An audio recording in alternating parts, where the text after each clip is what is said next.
Muita gente diz, para que precisa de filosofia? Alguns dizem assim, é porque a filosofia ensina a pensar.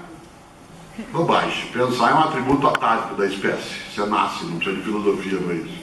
Ah não, é que a filosofia ensina a pensar direito.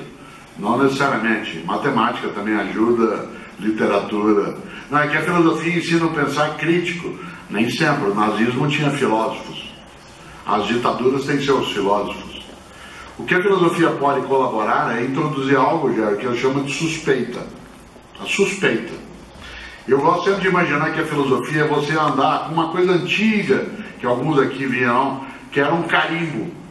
Quando existia carimbo, alguns aqui brincaram em criança com carimbo, mas eu gosto de imaginar que a filosofia é um imenso carimbo com um ponto de interrogação.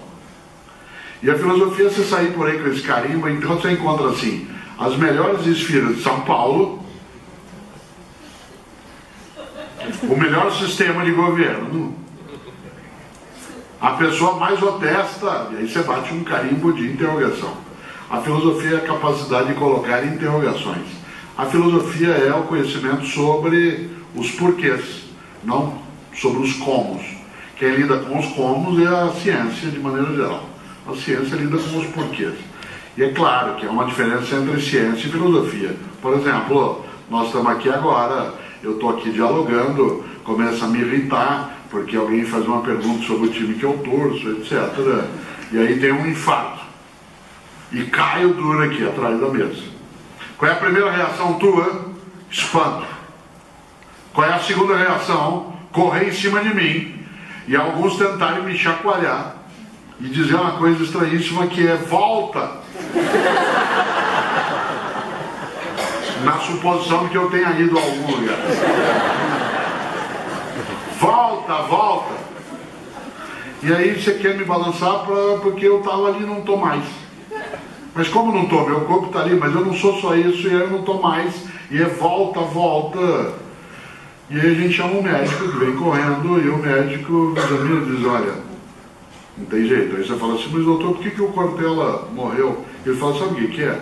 É que ele teve um infarto, o coração é um músculo. Se ele tiver um esforço excessivo, ele pode fibrilar e, portanto, produzir algum tipo de ferimento, pode rasgar algum tipo de músculo. E foi isso que aconteceu. Foi, não, só não entendeu a pergunta, eu não perguntei como ele morreu, perguntei por que ele morreu. Foi então, o coração é um músculo, uma série de fibras, você pode fibrilar esse músculo, e aí você vai ter uma isquemia, talvez na parede anterior, que vai produzir uma cicatriz. Falei, não, só não entendeu a pergunta. Perguntei por que ele morreu. Ele diz, então, o coração é um músculo. Esse é o limite da ciência. A ciência vai aos comos. A filosofia tenta trabalhar os porquês. Até onde? Quando eles começam a ser respondidos. Quando os porquês obtêm resposta, deixa de ter o nome de filosofia e passa a ser uma nova área da ciência. A filosofia continua, como dizia Bertrand Russell, a filosofia é a ciência dos resíduos.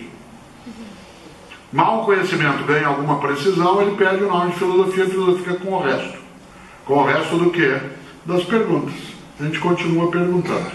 E nesse sentido, a filosofia ela é uma possibilidade de trazer o pensamento que questiona. Parte das elites de qualquer natureza não apreciam a filosofia porque ela não é sempre domável. Ela faz com que você reflita. Eu começo todos os dias, às 6h33 na CBN, dizendo, pensar bem nos faz bem. Porque pensar bem nos faz bem. Agora, há pessoas que não querem que se pense, porque isso produz uma certa capacidade de questionamento. Mas a filosofia não é sempre boa.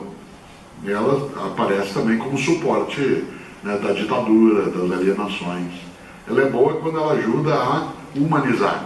Quando ela ajuda a domesticar, ela é descartável. E aí?